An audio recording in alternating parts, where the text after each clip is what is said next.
Bismillahirrohmanirrohim. Assalamualaikum warahmatullahi wabarakatuh. Halo anak-anak kelas 6, apa kabarnya hari ini? Mudah-mudahan selalu sehat walafiat ya. Amin ya robbal alamin. Anak-anak soleh dan solehah, bertemu lagi di muatan pelajaran SBDP.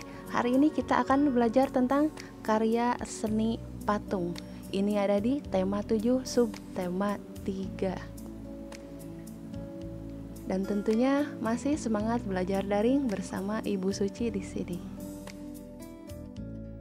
Sebelumnya Ibu mau bertanya ya, apakah kalian mengenal patung tokoh pemimpin bangsa berikut ini? Siapa ya?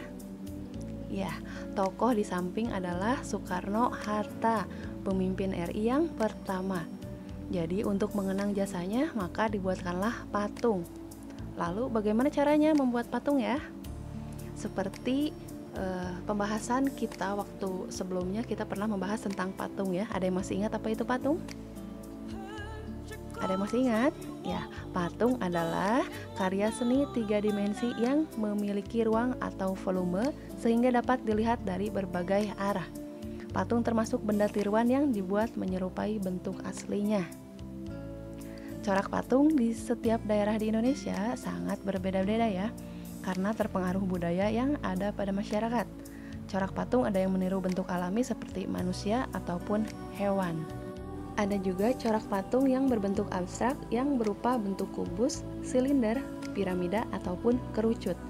Ada beberapa bahan yang digunakan untuk membuat patung, yaitu bahan plastis, kayu, batu, logam, dan gips. Selanjutnya, ciri-ciri patung.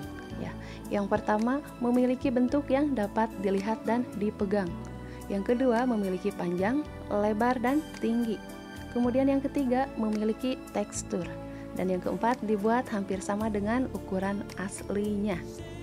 Kemudian yang ketiga, penggolongan bentuk patung. Yang pertama ada bentuk figuratif dan bentuk non-figuratif. Bentuk figuratif adalah bentuk patung yang realis seperti alam, yaitu bentuk manusia, hewan, dan tumbuhan. Sedangkan bentuk non-figuratif yaitu bentuk patung yang terlepas dari bentuk alam atau bentuk abstrak, yaitu garis, lengkungan, atau bulatan. Nah, ini contoh bentuk figuratif dan bentuk non-figuratif. Nah, ada alat-alat untuk membuat patung. Apa saja itu? Yang pertama, alat untuk bahan lunak, contohnya meja putar dan sendok.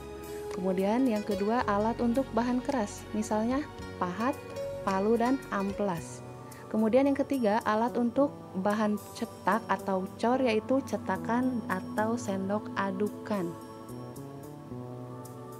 Kemudian bahan untuk membuat patung ya, ada 3 bahan lunak, bahan yang sifatnya mudah dibentuk, misalnya tanah liat, plastisin, lilin, ataupun sabun batangan. Kemudian yang kedua ada bahan keras, bahan yang sifatnya sulit untuk dibentuk, misalnya ada batu dan kayu. Selanjutnya ada bahan campuran, bahan yang bukan berasal dari bahan lunak maupun bahan keras, contohnya semen, pasir, emas, perunggu, dan kuningan. Selanjutnya ada teknik membuat patung. Teknik untuk membuat patung dibedakan menjadi 3, yaitu yang pertama teknik butsir, yaitu dengan cara memijat bahan, mengurangi bahan, menambahkan bahan sampai membentuk bentuk yang kita inginkan.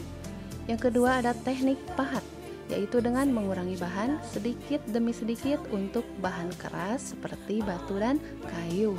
Kemudian yang ketiga ada teknik cetak atau cor. Jadi dengan cara membuat cetakan terlebih dahulu, kemudian menuangkan bahan ke dalam cetakan dan kemudian membuka cetakan. Selanjutnya ada pameran karya seni patung.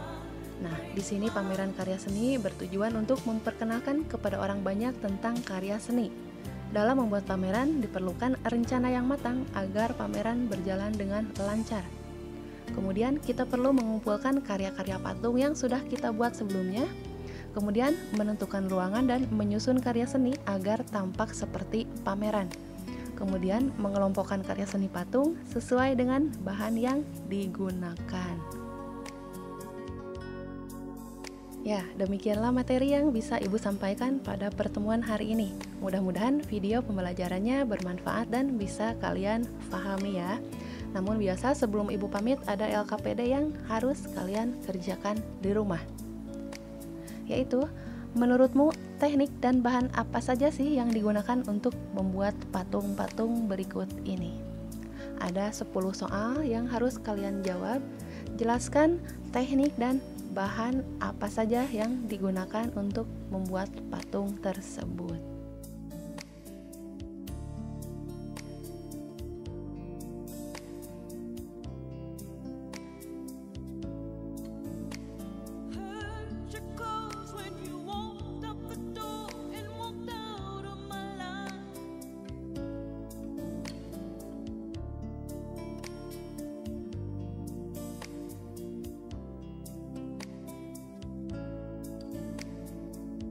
Tetap semangat belajar di rumah ya anak soli dan soliha, dan jangan lupa selalu menjaga kesehatan dimanapun dan kapanpun. Terima kasih atas perhatiannya, terima kasih yang sudah menyimak video pembelajaran ini. Akhirul kalam, wabillahi taufiq wal hidayah, wassalamualaikum warahmatullahi wabarakatuh.